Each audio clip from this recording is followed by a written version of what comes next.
CPI Puthukkad മണ്ഡലം കമ്മിറ്റിയുടെ നേതൃത്വത്തിൽ ജനപക്ഷ വികസന മുന്നേറ്റ മേഖലാ ജാഥയ്ക്ക് തുടക്കമായതായി ഭാരവാഹികൾ പുതുക്കാട് വാർത്താസമ്മേളനത്തിൽ അറിയിച്ചു. ജാഥയുടെ രണ്ടാം ദിനമായ ശനിയാഴ്ച 9-ന് പുലിക്കണ്ണി, 10-ന് മഠം സെന്റർ, 11-ന് വടക്കുമുറി, 11:30-ന് വരന്തരപ്പിള്ളി, 12:30-ന് നന്ദിപുലം സെന്റർ, 2:30-ന് മുരുക്കുങ്ങൽ, 3-ന് കോടാലി സെന്റർ, 4-ന് മാങ്കുറ്റിപ്പാടം, 4:30-ന് കടമ്പോട്, 5-ന് മോരോടി എന്നിവിടങ്ങളിൽ പര്യടനം നടത്തും. വൈകിട്ട് 5-ന് വെള്ളിക്കുളങ്ങര സെന്ററിൽ നടക്കുന്ന സമാപന സമ്മേളനം CPI ജില്ലാ കൌൺസിൽ അംഗം KP സന്ദീപ് ഉദ്ഘാടനം ചെയ്യും. സമാപന ദിനമായ ഞായറാഴ്ച രാവിലെ 9-ന് 3 മുറി സെന്റർ, 10-ന് അവിട്ടപ്പള്ളി, 11-ന് മറ്റത്തൂർക്കുന്ന്, 11:30-ന് മറ്റത്തൂർ പടിഞ്ഞാട്ടുമുറി, 12-ന് പന്തല്ലൂർ, 12:30-ന് നെല്ലായി സെന്റർ, 3-ന് നന്ദിക്കര സെന്റർ, 4-ന് രാപ്പാൾ, 4:30-ന് പള്ളം എന്നിവിടങ്ങളിൽ പര്യടനം നടത്തും. വൈകിട്ട് 5-ന് തൊട്ടിപ്പാൾ സെന്ററിൽ നടക്കുന്ന സമാപന യോഗം CPI സംസ്ഥാന കൌൺസിൽ അംഗം VS പ്രിൻസ് ഉദ്ഘാടനം ചെയ്യും. CPI പുതുക്കാട് മണ്ഡലം സെക്രട്ടറി CU പ്രിയനാണ് ജാഥ ക്യാപ്റ്റൻ.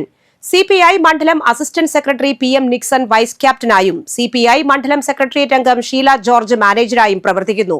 വാർത്താ സമ്മേളനത്തിൽ CPI പുതുക്കാട് മണ്ഡലം സെക്രട്ടറി CU പ്രിയൻ, ജില്ലാ കൌൺസിൽ അംഗം PK ശേഖരൻ, CPI മണ്ഡലം അസിസ്റ്റന്റ് സെക്രട്ടറി PM നിക്സൺ എന്നിവർ പങ്കെടുത്തു. നിരന്തരമായി കേരളത്തെ അവഗണിക്കുകയാണ്.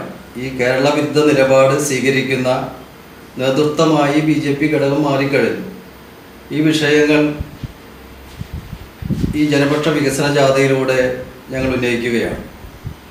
കഴിഞ്ഞ 9 വർഷക്കാലമായി കേരളത്തിലെ ഇടതുപക്ഷ ജനാധിപത്യ മുന്നണിയുടെ നേതൃത്വത്തിലുള്ള ഗവൺമെൻറ് തുടരുന്ന ജനപക്ഷ വികസന പ്രവർത്തനങ്ങൾ അത് പൊതുസമൂഹം ഏറ്റെടുത്തു കഴിഞ്ഞവയാണ്.